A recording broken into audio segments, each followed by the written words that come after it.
همین که بابام وارد اتاق محضر شد، با دیدن چهره در هم ریختش متوجه شدم که یه اتفاق خیلی بدی افتاده، ولی اصلا نمیدونستم چی شده. با عصبانیت شناسنامه‌ش رو روی میز عاقد گذاشت و رو به عاقد گفت سریع خطبه رو بخون که من عجله دارم باید برم. نمیدونستم دلیل اون رفتاره بابام چیه. عاقد با باز کردن شناسنامه بابام رو کرد به من و اونجا بود که متوجه شدم بابام با زندگی من چیکار کرده. سلام، من نیلوفرم و اینجا هم نیلو داستانه. به چنل خودتون نیلو داستان خوش اومدین. امیدوارم که از شنیدن داستان و روایت امروز لذت ببرین. ممنون از اینکه با لایک و کامنت و سابسکرایب کردن از چنل خودتون حمایت میکنین.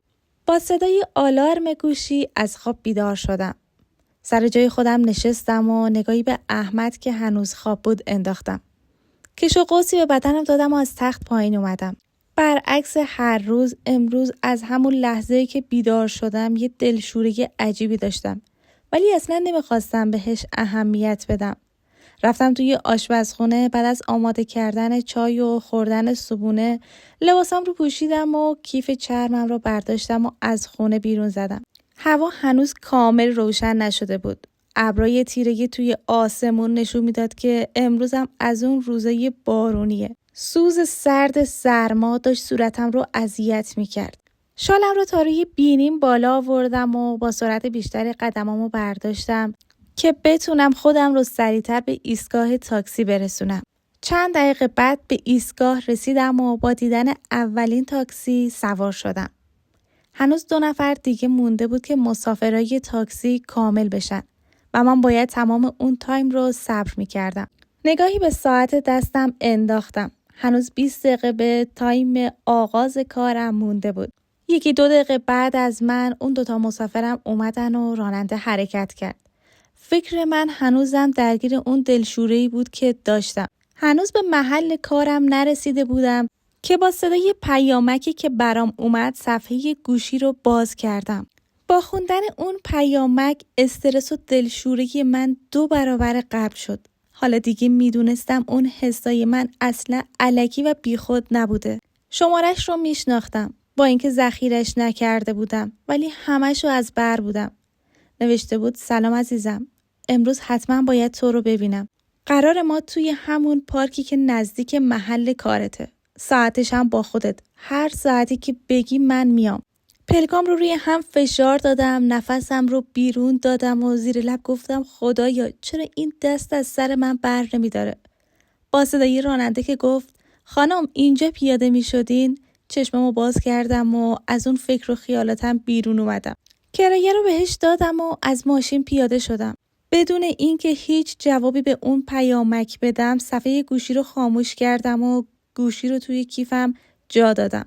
قدمامو بی رمق و بدون انگیزه روی سنگ فرشای سرد میکشیدم و خودم رو به اداره رسوندم.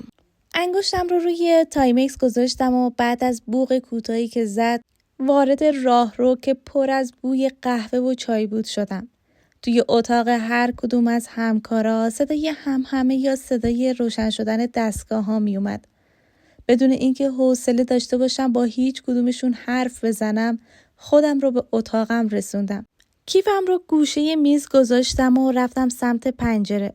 آروم پرده توسی رنگ اتاقم رو کنار زدم. نور کمجون خورشید از پشت ابرها سعی میکرد خودش رو به اتاقم برسونه و یه خورده اتاق رو روشن کنه. هنوزم تمام فکر و ذهن من مشغول همون پیامک بود. لامپای اتاق رو روشن کردم. پشت میزم نشستم. صفحه مانیتور رو یه خورده مورب کردم. قاب عکس کوچیکی که عکس مامانم روش بود رو به سمت خودم تنظیم کردم. یه خورده سر میز رو مرتب کردم. دفتر و یادداشتایی که لازم بود رو جلوی دستم گذاشتم.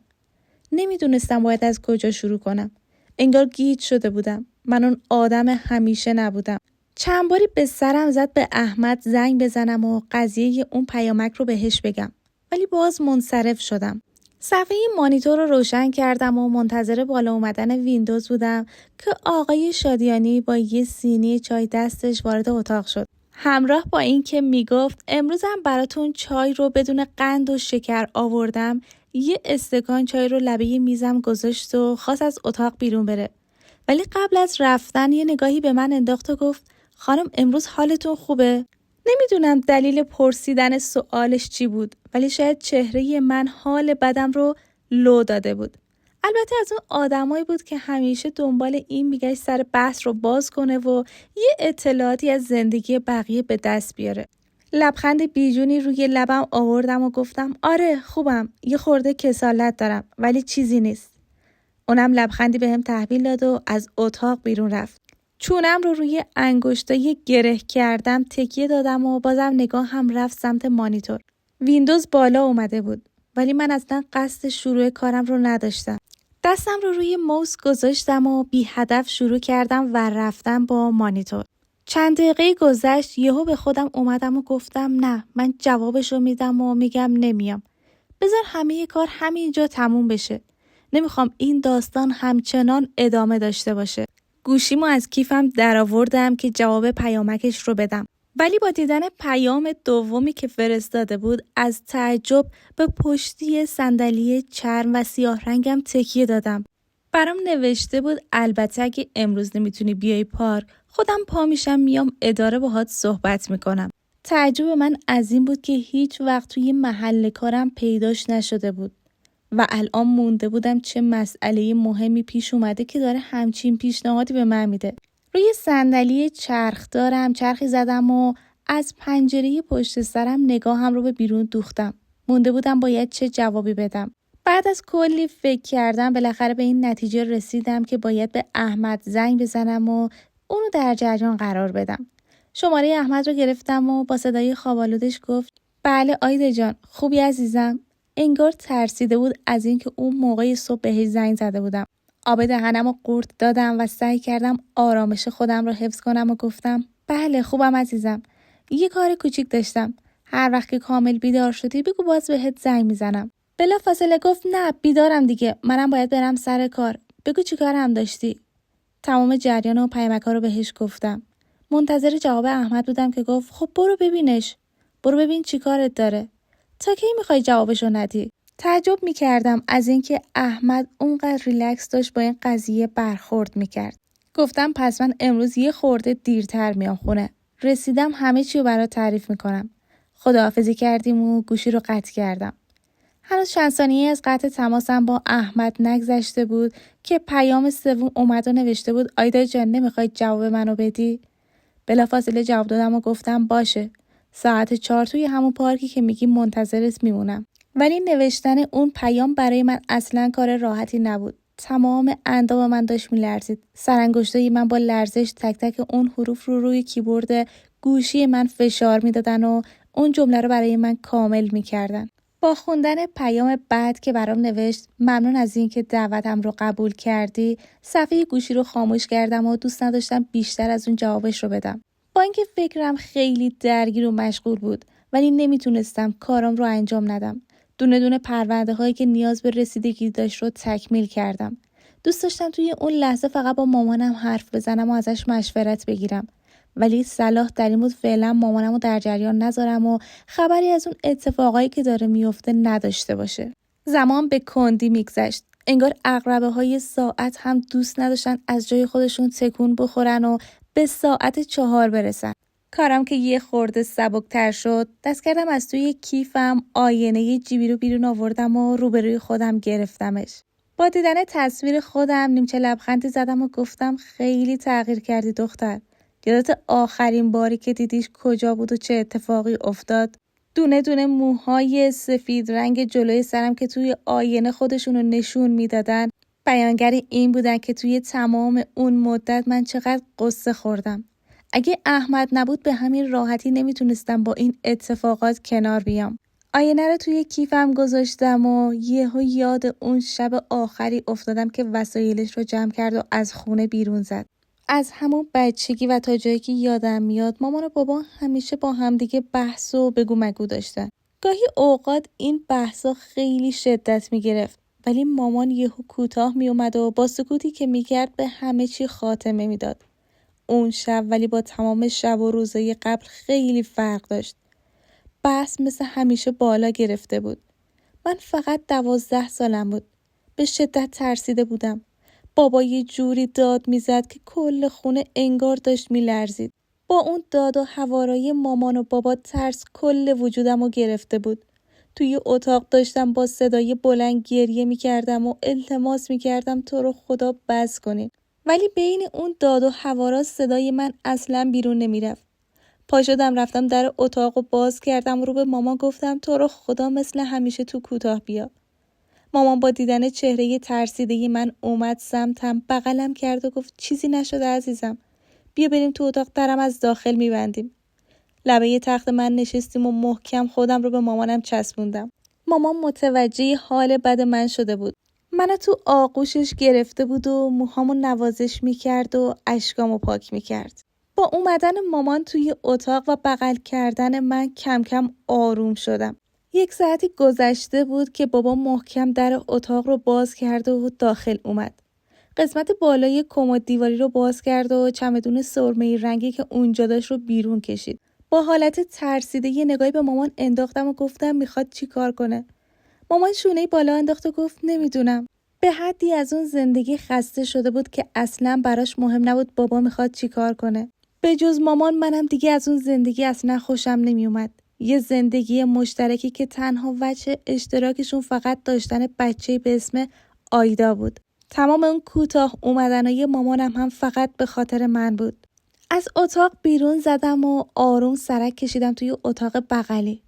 بابا دونه دونه با عصبانیت وسایلش رو داخل چمدونش پرتاب میکرد. وارد اتاق شدم و گفتم بابا کجا داری میری؟ زیر چشمی نگاهی بهم انداخت و گفت تو با این کارا کاری نداشته باش. برو توی اتاق خودت. ولی من از اون اتاق بیرون نرفتم. به در تکیه دادم و تمام کارای بابام رو با دقت نگاه کردم. هنوزم دونه به دونه اون کارا رو قشنگ به خاطر دارم. کاراش که تموم شد برگشتم تو اتاق به مامان گفتم بابا کجا داره میره؟ لبخند بی‌رمقی زد و گفت داره میره ولی زود برمیگرده. تو بیا کنار من بشین. توی اون سکوت اتاق آهسته قدم برداشتم و خودم رو به مامانم رسوندم. کنارش نشستم و 1 رو بعد بابا از خونه بیرون زد. بدون اینکه یه خداحافظی کوتاه بگه یا حتی بگه داره کجا میره. فکر میکردم میره و زود برمیگرده. از اون روز به انتظار بابام نشستم. روزا و هفته ها و ماه ها رو میشمردم که شاید بابا برگرده، ولی هیچ خبری از برگشتش نبود. مامانم برای اینکه من خیلی حالم بد نشه سعی میکرد اخبار رو از من پنهون کنه، ولی گاهی اوقات متوجه پچ کردنش پشت تلفن میشدم. میدونستم داره با خاله با مامان جون صحبت میکنه. 2 سال بعد از اون شب کذایی بالاخره مامان و بابام برای همدیگه از هم جدا شدن و من هیچ وقت دیگه بابامو ندیدم. انگار اصلا یادش رفته بود یه دختری به اسم آیدا داره و سراغی از من نمی گرفت. مامانم معلم بود و اون زندگی مشترکش رو فقط به خاطر رفیق بازیای بابام و اینکه تلاشی نمی کرد دست از اون کارش برداره از دست داد. چند ماه بعد از جدا شدن رسمی مامان و بابام سر و کله خواستگارای مامانم پیدا شد، ولی هر کدومو به یه بهانه رد می کرد. اصل بهانه‌ش هم این بود که هیچ کدوم قبول نمی‌کردن من به عنوان بچه وارد اون زندگی بشم. از مامان می‌خواستن که منو دست مامان جون یا یکی از آشناها بسپره و خودش تنها بره با اون آقا زندگی کنه. و مامان چون سر من خیلی حساس بود و دلش نمی‌اومد به همین راحتی منو دست کسی بسپره و ازم دور بشه، قید اون خواستگارا رو میزد و کم کم قید ازدواجم به کلی زد. 2 نفره با همدیگه زندگی آرومی داشتیم. دیگه خبری از بابا و داد و بیداداش نبود. چند سال بعد از طریق آشنا و فامیل متوجه شدیم که بابام ازدواج کرده. همون ازدواجش باعث شد که تلاش کنم بابا رو برای همیشه فراموش کنم، چون دیگه امیدی به برگشتنش به زندگی من و مامانم رو نداشتم. هیچ وقت بابامو ندیدم تا اینکه رسیدم به سن 25 سالگی و یکی از همسایه ها برای پسرش اومد خواستگاری من. از اون خانواده هایی بودن که از همه نظر قابل قبول بودن. توی در و همسایه به آروم بودن معروف بودن. همون چیزی که من تا وقتی که بابام توی زندگیمون بود هیچ وقت تجربهش نکرده بودم. بعد از کلی فکر کردم بالاخره تصمیم گرفتیم مامان زنگ بزنه و جواب مثبت منو بهشون اعلام کنه. با اعلام جواب مثبت همه چی خیلی رسمی تر شد و حدود 1 ماه بعد من و احمد نامزد شدیم. احمد به حدی آقا بود که جای تمام نداشته های منو داشت برام پر میکرد. دوران نامزدیم شیرین ترین دوران زندگیم بود. 2 ماه بعد من و احمد تصمیم گرفتیم یه مراسم عقد بگیریم و رسما زن و شوهر بشیم. همه چی خوب بود و تنها نقطه منفی که وجود داشت نبودن بابام بود. حضور بابام برای عقدم واجب و ضروری بود. مامان چند باری از طریق آشنا و فامیل از بابا خواسته بود که برای روز عقدم بیاد محضر. ولی بابا یه جوری منو فراموش کرده بود که حتی حاضر نبود برای مراسم عقد من یه قدم جلو بذاره. 1 هفته مونده بود به عقد و اون نبودن بابا خیلی داشت منو اذیت میکرد. گوشی رو برداشتم و شماره عموم رو گرفتم. عموم از اون آدمای منطقی بود. میدونستم تنها کسی که میتونه بابامو راضی کنه فقط اونه. بعد از رفتن بابام هیچ کدوم از خانواده پدریمم ندیده بودم. نه من تمایلی به دیدن اونا داشتم نه اونا میلی به دیدن من. تمام ارتباط ما خلاصه میشد در سالی 1 بار، اونم در حد چند دقیقه صحبت کردن تلفنی با هم دیگه. اون روز به عمو زنگ زدم و کل شرایطم رو براش توضیح دادم. تهش گفت بابات غلط کرده گفته نمیام. خودم به زور میارمش. تو کاره عقدتو انجام بده و اصلا به فکر این مسائل نباش. همین که عموم خیالم رو راحت کرد، لبخندی از روی رضایت زدم و گوشی رو قطع کردم. میدونستم وقتی بگیم میارمش واقعا میارش. بالاخره روز عقدمون رسید و از صبح دل تو دلم نبود. هر ثانیه منتظر اومدن بابا بودم. همین که همراه احمد پامو توی محضر گذاشتم، نگاهی به دور تا دور اتاق عقد انداختم. ولی خبری از بابام نبود. مامانم بود و یه چند تا دیگه از فامیلای من. از طرف احمدم خانواده‌اش بودن و عمو و دایش. نگاهی به سفره عقدی که پهن شده بود توی اتاق انداختم. همه چی خبر از شادی و حال خوب میداد. تنها چیزی که سر جاش نبود حال خوش من و دل من بود. میترسیدم بابا نیاد و اون عقد صورت نگیره. همراه احمد رفتیم روی صندلی عروس و داماد نشستیم. عاقد بعد از تنظیم شناسنامه و مدارکی که بهش داده بودیم، همینجوری که سرش پایین بود و مشغول نوشتن بود، پرسید پدر عروس خانم در قید حیات هستن؟ مامان جواب داد بله هستن. الانه که خودشونو برسونن. سرمو بالا آوردم و زیر چشمی نگاهی به احمد انداختم. یه لبخند شیرین و زیبا تحویلم داد و گفت میاد، نگران نباش. از حال دلم خوب خبر داشت. بعد از نیم ساعت معطل شدن و منتظر بابا موندن، بالاخره با ظاهر شدن چهره و قیافه عمو توی چارچوب در اتاق عقد لبخندی روی لبام نشست و نفس راحتی کشیدم. پشت سرش بابا بدون اینکه به هیچ کسی نگاه کنه وارد اتاق شد. عمو با یه لبخندی اومد طرفم و تبریک گفت. بابا ولی اخماش بدجوری تو هم بود. حتی به هم یه سلام خشک و خالی هم نکرد. میدونستم که فقط به زور و اجبار عمویی که پا شده اومده. با عصبانیت رفت سمت عاقد. شناسنامه رو روی میز عاقد پرت کرد و گفت بفرمایین. فقط سری خطبه عقد رو بخونین که من میخوام برم. عاقد چپ چپ نگاهی به بابا انداخت و گفت نیومده دارین تشریف میبرین؟ بابا با همون لحن خشکش گفت مگه به شما ربطی داره؟ عاقد بیشتر از اون بحث رو ادامه نداد. لا اله الا الله گفت، سرشو تکون داد و شناسنامه بابا رو باز کرد. صفحه اول رو ورق زد و رسید به صفحه دوم. نگاه من زوم شده بود روی اون شناسنامه قرمز رنگی که دست عاقد بود. عاقد یه خورده با تعجب به شناسنامه نگاه کرد. عینک روی بینیش رو جابجا کرد و بدون اینکه هیچ حرفی بزنه تمام ورقه های اون شناسنامه رو دونه دونه گشت. نمیدونم دنبال چی میگشت. ضربان قلبم بالا گرفته بود. انگشتام رو به هم گره زده بودم و محکم فشارشو میدادم. یه نگاه به مامان انداختم، اونم عین من نگاهش زوم شده بود به دست عاقد. رنگش پریده بود. مشخص بود حال اونم دست کمی از من نداره. همه سکوت کرده بودن. انگار توی سر همه این سوال به وجود اومده بود که عاقد توی اون شناسنامه داره دنبال چی میگرده. بالاخره بابای احمد با لبخند رو به عاقد گفت نمیخواین شروع کنین؟ عاقد بدون اینکه جواب بابای احمد رو بده رو کرد به بابای من و گفت شما پدر این خانومین؟ بابام با همون عصبانیت گفت بله، چطور مگه؟ عاقد دوباره ادامه داد پس چرا اسم این خانم توی شناسنامه شما وجود نداره؟ همین که اینو شنیدم دستم رو روی دهنم گذاشتم و سر جام خشکم زد. اصلا باورم نمیشد بابا در این حد منو از زندگی خودش پاک کرده. مامان از اون طرف گفت نه این آقا پدرشه. عاقد شناسنامه رو به مامان گرفت و گفت بفرمایید خانم شما هم نگاه کنین ببین اصلا اسم دختر شما توی این شناسنامه نوشته شده. مامان چند قدم جلو رفت و با دیدن شناسنامه یه خورده چشاش گرد شد. بعد شناسنامه منو بالا آورد و گفت ببین آقا این اسم دختر منه. نام پدر رو چی نوشته؟ بعد شناسنامه بابارم بالا آورد و گفت ببینین با این آقا یکیه. عاقد نگاهی به مامان انداخت و گفت خب ممکنه که تشابه اسمی وجود داشته باشه. مامان بزرگم از اون طرف گفت نه آقا این آقا پدرشه. حالا چرا اسم این دختر رو پاک کرده خدا میدونه. بابا برای اینکه بحث رو تموم کنه و زودتر از اون اتاق بیرون بزنه و گفت بله من پدرشم ولی بنا به دلایلی مجبور شدم اسمش رو از شناسنامه‌ام پاک کنم. اگه حرفمو قبول دارین که بگی من امضا بزنم، اگه نه که زودتر برم به کارام برسم. خانواده احمد سکوت کرده بودن و فقط تماشاگر اون صحنه‌ها بودن که ببینن واقعیت چیه. من اصلا نمیتونستم از جای خودم تکون بخورم و برم اون شناسنامه رو نزدیک نگاه کنم. هر لحظه حالم بدتر میشد. به سختی نفس میکشیدم. دستام سرد شده بود.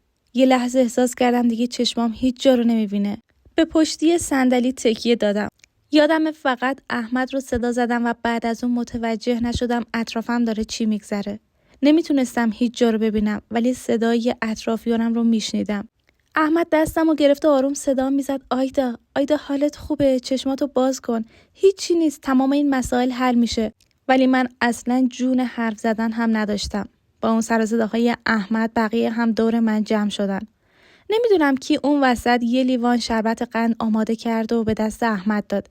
احمد با یه قاشق کوچیک آروم از اون شربت قند به من داد و با خوردن اون کم کم چشمام باز شد و حالم سر جاش اومد. دوست نداشتم اصلا بابام رو ببینم. یه لحظه چشمم بهش خورد. یه گوشه وایساده بود و زیر چشمی فقط منو نگاه میکرد. هنوزم اون اخمای گره کردش روی صورتش قشنگ مشخص بود. احمد زیر گوشم آروم گفت حالت خوبه عزیزم؟ سرم رو به نشونه یه تایید تکون دادم و گفتم آره دارم خوب میشم. احمد برای اینکه اون جو رو آروم کنه رفت طرف عاقد و گفت من نمیدونم دقیقاً هدف این آقا چی بوده که اسم دخترش رو از شناسنامه‌اش پاک کرده. ولی توی شناسنامه آیدا دقیقاً مشخصات این آقا نوشته شده. میتونین با شناسنامه این آقا مطابقت بدین و ببینین که این دو نفر پدر و دخترن. عاقد بدون هیچ حرف زدن شروع کرد مطابقت دادن هر دو شناسنامه و بعد از یه سکوت چند دقیقه گفت بله درسته این دو نفر پدر و دخترن. بعد بلافاصله کارهای نوشتن رو انجام داد. خطبه عقد جاری شد. امضاها رو زدیم و بابام بدون هیچ تبریک گفتنی به من از محضر بیرون رفت. اون دیدار آخرین دیدار من و بابام بود. خیلی خجالت زده و شرمسار بودم. با اینکه خانواده احمد سعی می‌کردن با خنده و لبخند با هم حرف بزنن و یه جوری وانمود می‌کردن که اصلا این قضیه براشون مهم نیست، ولی برای خودم خیلی مهم بود که توی اون روز بابام اونجوری با آبروی من بازی کرده بود. از اون روز رفتار بابای احمد با من دقیقاً مثل یه پدر بود. از هیچی برای من دریغ نمی‌کرد. همونطور که با دخترای خودش رفتار می‌کرد با من بهتر از اونا بود. انگار میخواست که من جای خالی بابام رو حس نکنم. روز به روز میگذشت و وابستگی من به اون خانواده به حدی زیاد شده بود که دیگه واقعا حس نمی‌کردم خودم بابا ندارم. حس می‌کردم بابای احمد پدر جفتمونه. بعد از روز عقدم خیلی وقتا به سرم میزد به بابا زنگ بزنم و ازش بپرسم دلیل اینکه اسم منو از شناسنامه‌اش پاک کرده چی بوده. ولی میدونستم با حرف زدن باهاش و غیر منطقی رفتار کردن بابام حالم از اونی که هست بدتر میشه. برای همین بیخیال شدم و سکوت کردم و اون سوال برای همیشه توی ذهن من موند. حدود 6 ماه از ازدواجم گذشته بود که توی یه شرکت همون اطراف خونه خودمون استخدام شدم. کارم رو خیلی دوست داشتم. با رشته درسی مرتبط بود و همین حالم رو خیلی خوب میکرد. یه جوری خودم رو با کار سرگرم کرده بودم که به کلی از فکر بابا بیرون اومدم. دیگه حتی وقت نمی کردم هر روز به مامان زنگ بزنم. در هفته یک بار می رفتم مامانم رو می دیدم. دوست داشتم مامانم هم ازدواج کنه و از اون تنهایی بیرون بیاد. ولی خب خودش قید ازدواج رو برای همیشه زده بود. به قول خودش می گفت من اگه از شوهر شانس داشتم بابای تو کنارم میموند.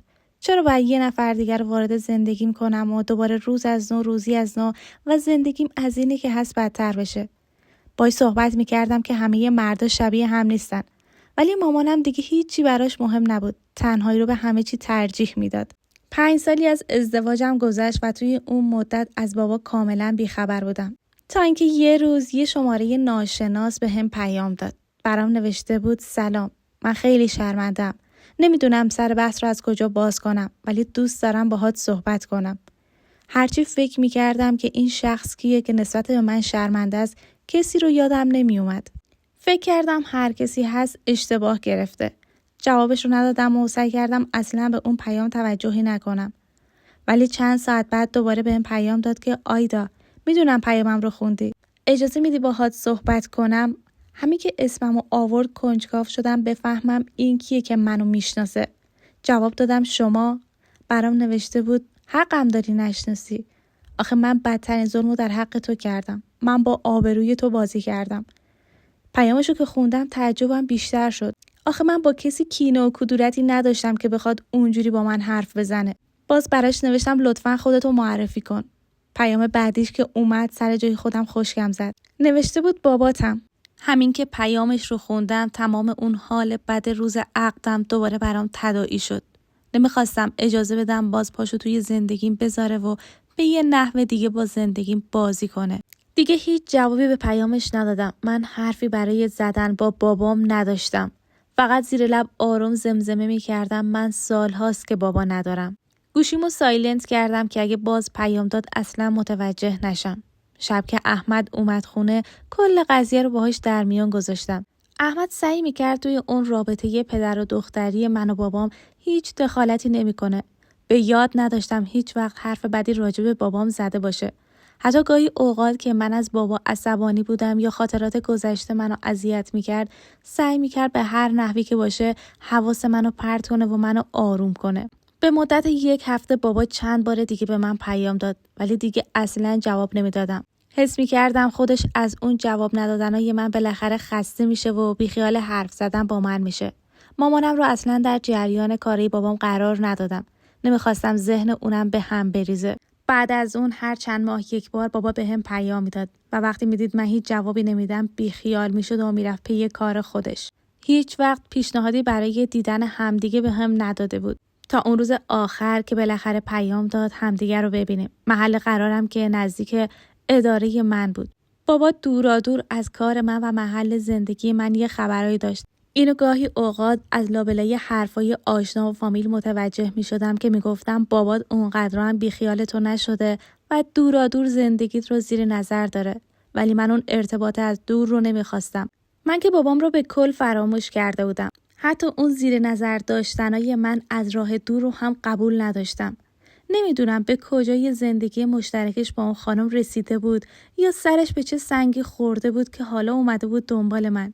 اینا سوالایی بود که اون روز خیلی منو اذیت میکرد. به اینجای فکرام که رسیدم یهو با بلند شدن زنگ گوشی تلفنم از اون دنیای خیالاتم بیرون اومدم. با دیدن اسم احمد روی گوشیم لبخند کوتاهی زدم و جواب دادم جانم. احمد بعد از یه سلام و احوال پرسی گفت قرارت با بابات همون ساعت 4 عصره؟ گفتم بله. ادامه داد کارت که تموم شد زنگ بزن خودم میام دنبالت. با هم میریم یه چرخ میزنیم بعد میایم خونه. احمد اونقدر خوب بود که حتی به اینم فکر کرده بود که من برم بابام رو ببینم ممکنه بعدش حالم بد باشه و نمیخواست من توی اون شرایط تنها بمونم.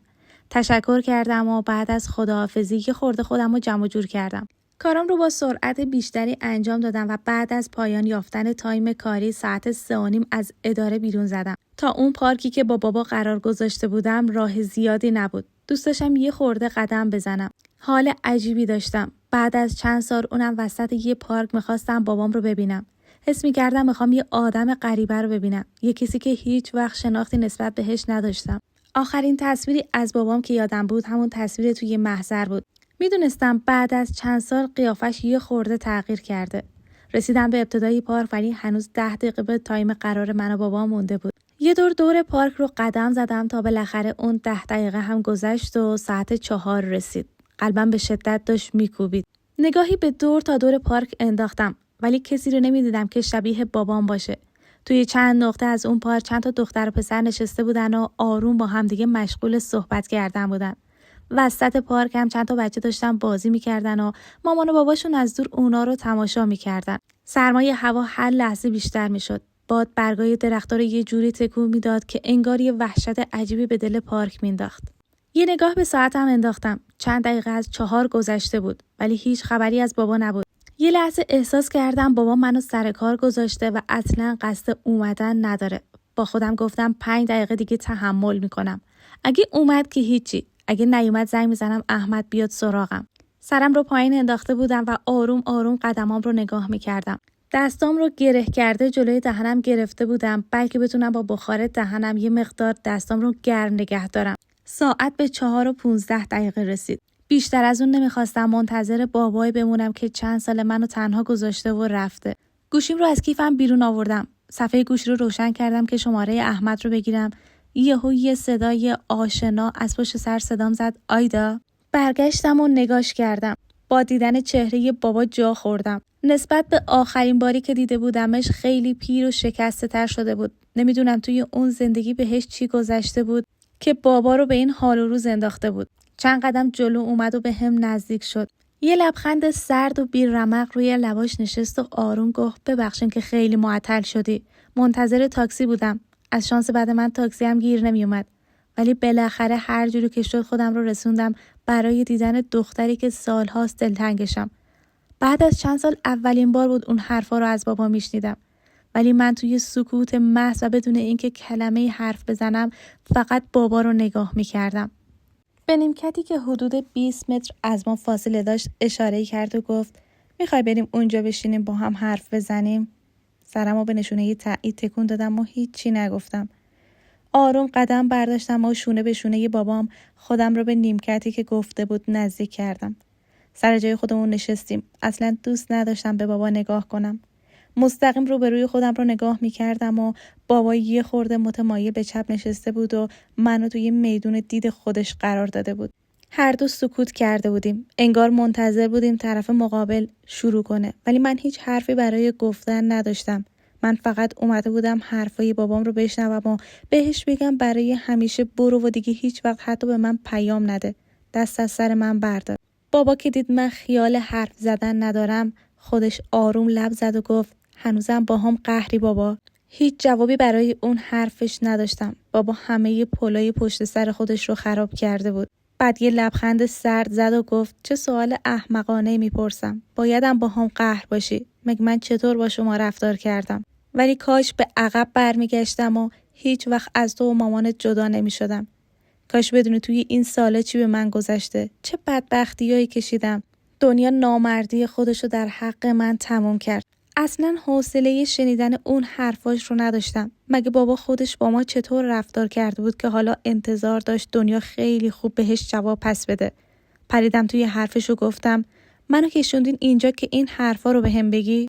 جواب داد نه، برای گفتن این حرفا نیومدم. ولی یه جورایی لازمه از این اتفاقا هم باخبر باشی. بزرگترین اشتباه من اونجا بود که از مامانت جدا شدم. بعد از اون خیلی ناخواسته و یهویی با یه خانومی آشنا شدم. خیلی خانم مهربونی بود. یعنی در ظاهر که اینجوری نشون میداد. یه مدت که از آشناییمون گذشت فهمیدم که من عاشق شدم و اونم نسبت به من یه احساسی داره. بهش پیشنهاد ازدواج دادم و اونم بلافاصله پذیرفت. هیچ شرطی برای ازدواج با من نداشت. با اینکه من یک بار دیگه ازدواج کرده بودم و یک بچه هم داشتم، ولی اون یه خانم مجرد بود. تنها شرطش برای ازدواج با من این بود که یه خونه بخریم و به اسمش بزنم. اون روزم اگه یادت باشه من دست و بالم تقریبا پر بود. برام مهم نبود که اگه خونم به اسم خانومم باشه.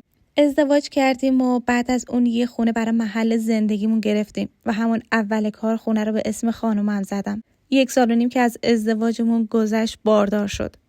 از همون اول بارداری شروع کرد نق زدن. اخلاقش خیلی عوض شده بود. گیر داده بود که باید اسم بچه قبل رو از شناسنامه‌ات پاک کنی، وگرنه من اجازه نمیدم این بچه به دنیا بیاد. اینقدر منو تحت فشار گذاشت که بالاخره مجبور شدم رفتم ثبت احوال و اسم تو رو برای همیشه از شناسنامه‌ام حذف کردم. به اینجای حرفاش که رسید من بغض کرده بودم. بابا خودش آروم 2 قطره اشک از چشماش پایین اومد. همون حرفش کافی بود که بازم یاد خاطرات گذشته بیفتم. گریه‌مونش رو بریده بود. اولین بارو که گریه بابام رو میدیدم هیچ تلاشی برای آروم شدنش نمیکردم. اصلا برام مهم نبود داره با اون سنش جلوی من گریه میکنه. یه خورده که گذشته و خودش آرومتر شد ادامه داد: ولی حتی با اون پاک کردن اسم تو از شناسنامه‌ام هم اخلاقش عوض نشد. هر روز بدتر از قبل میشد. یه جوری بود که من حتی جرئت نمیکردم بهش کوچیکترین حرفی بزنم. سریع عصبانی میشد و داد و بیداد راه مینداخت. انگار تمام اون داد و بیدادایی که من سر مامانت راه انداخته بودم حالا داشت برام جبران میشد. اصلا زندگی خوبی نداشتم، ولی هر وقت فامیل آشنا رو میدیدم یه جوری وانمود میکردم که من واقعا خوشبختم. میخواستم فکر کنن درسته که من از مامان تو جدا شدم، ولی خدا یه فرشته دیگه به من داده که خیلی بهتر از مامان توه. همه اونا فیلم بود. همه اونا فقط برای این بود که کسی منو بابت کاری که کردم سرزنش نکنه. هر روز بیشتر از قبل پشیمون میشدم بابت اینکه از تو و مامانت جدا شده بودم. خیلی شبا و روزا دلم برای تو تنگ میشد. دلم برای یه لحظه دیدن لک زده بود.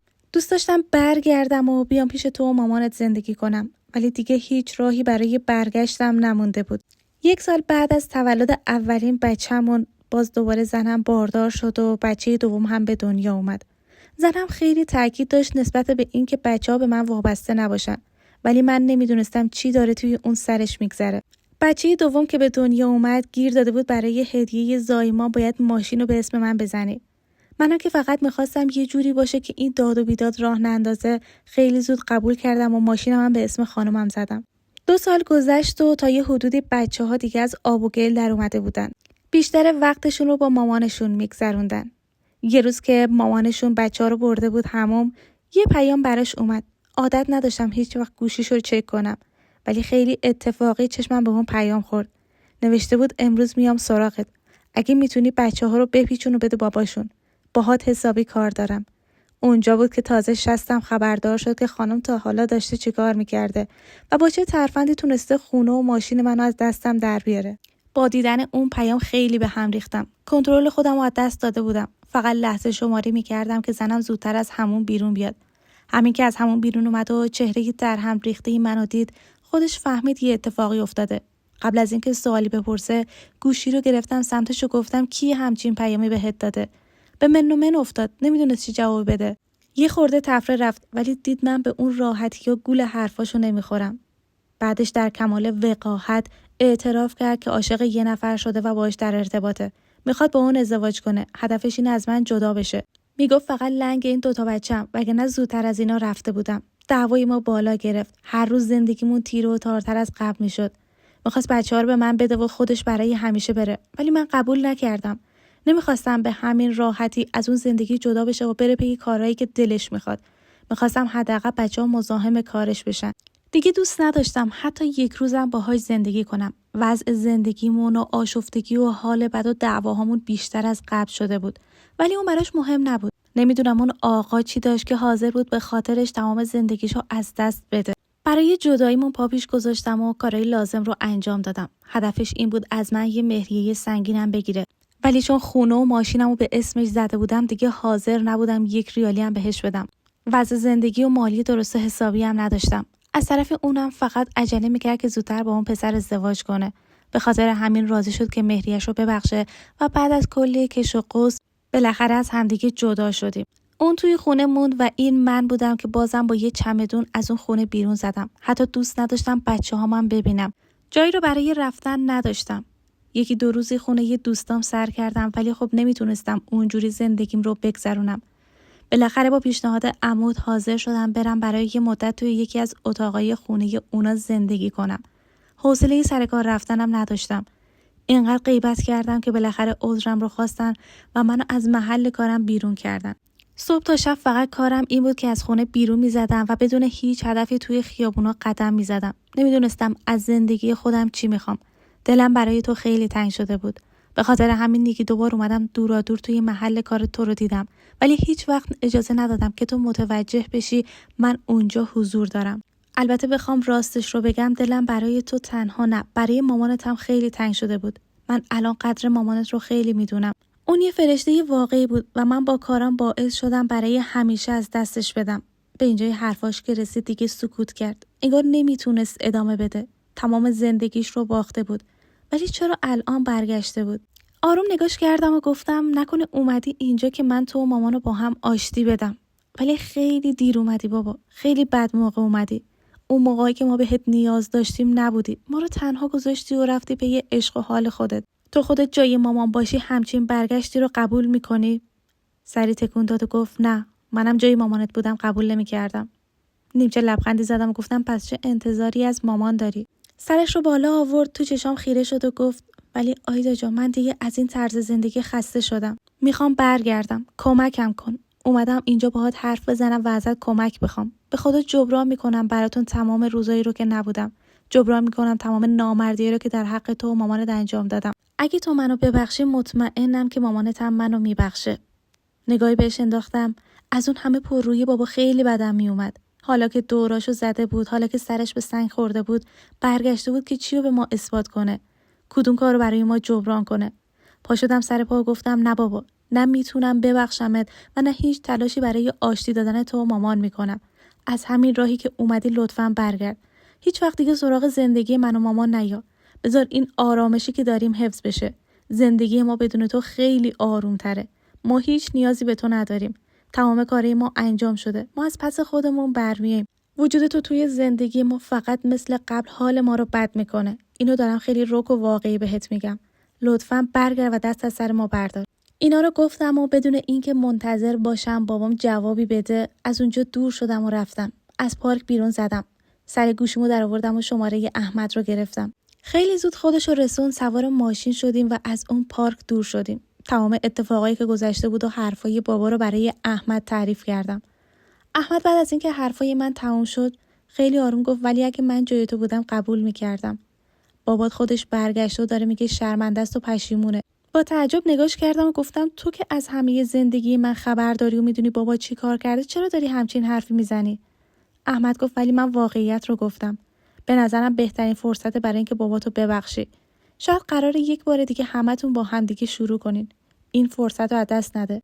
احمد اون روز خیلی منطقی با من حرف زد، ولی در جواب تمام اون حرفاش فقط سکوت میکردم. ذهنم آشفته تر از قبل شده بود. فردا بابا بازم شروع کرد زنگ زدن و پیام دادم، ولی من اصلا جواب نمیدادم. هنوزم داشتم به حرفای احمد و بابا فکر میکردم. بالاخره پاروی همه چی گذاشتم و به مامان زنگ زدم و کل ماجرا رو براش تعریف کردم. مامانم عین من مخالف بود از اینکه بابا بخواد دوباره برگرده. میگفت حالا شاید تو بخوای باش آشتی کنی، ولی من هیچ وقت اجازه نمیدم بازم وارد زندگیم بشه. حق داشت مامان. هر تصمیمی که میگرفت به تصمیمش احترام میذاشتم. ولی احمد به همون راحتی نمیخواست دست برداره. گاهی اوقات شک میکردم بابا قبل از اینکه با من صحبت کنه رفته با احمد صحبت کرده و اونو راضی کرده. برای همین دو نفری داشتن تلاش میکردن که یک بار دیگه اون زندگی شروع بشه. احمد اینقدر با من و مامان صحبت کرد که بالاخره تونست هر دوتامون راضی کنه. راضی به اون چیزایی که بابا گفته بود. 6 ماه بعد بالاخره اولی مراسم آشتی کنون توی خونه ما برگزار شد و بابا رسما با من آشتی کرد. حالا دیگه فقط مونده بود مامان. رابطه من و بابا روز به روز داشت بهتر میشد. دیگه توی اون مدت تو خونه خودمون زندگی کرد. دوست نداشتم بره خونه عمو زندگی کنه. انگار همه چی رو با اومدن بابا فراموش کرده بودم. تمام اتفاقایی که برام افتاده بود رو دیگه به یاد نمی آوردم. حالا دیگه 3 نفری تلاش می‌کردیم که این بار دل مامانم رو به دست بیاریم و بالاخره موفق شدیم یک بار دیگه بله رو از مامان بگیریم. خیلی زود مامان و بابا دوباره با هم دیگه عقد کردن و زندگیشون رو شروع کردن. ولی این زندگی دیگه هیچ شباهتی به اون زندگی قبل نداشت. هر دو خیلی همدیگر رو دوست داشتن. بابام اینقدر دور مامان میچرخید و بهش محبت میکرد که کم کم تونست دل مامان رو کامل به دست بیاره. گاهی اوقات از بابا میخواستم بره بچه‌هاشو بیاره و برای چند ساعت پیش خودمون نگهشون می‌داشتم. نمیخواستم اونا هم طعم تلخی رو که من چشیده بودم و دور از بابام زندگی کرده بودم رو یک بار دیگه بچشن. الان چند سالی از اون اتفاقات میگذره. خانواده ما دقیقاً شده یه خانواده مهربون که همه همدیگر رو دوست دارن. هیچ وقت اون خانم دوم بابام رو ندیدم و ازش خبری ندارم، ولی بچه‌هاش بزرگ شدن و گاهی اوقات خودشون میان به ما سر میزنن. خوشحالم که بالاخره خوشبختی هم سهم ما شد و برای این چند سال دارم طعم واقعی آرامش رو در کنار پدر و مادرم حس میکنم. البته همه اینا رو مدیون مهربونی احمد و خانواده احمدم که یک بار دیگه تلاش کردن که این خانواده دور هم دیگه جمع بشه. خب دوستان گرامی، این بود داستان امروزمون. امیدوارم که هیچ کجای دنیا هیچ دختری از پدر و مادر خودش جدا نباشه و خانواده ها در کنار همدیگه آرامش واقعی رو احساس کنن. تا داستان دیگه، خدایا رو نگهدارتون.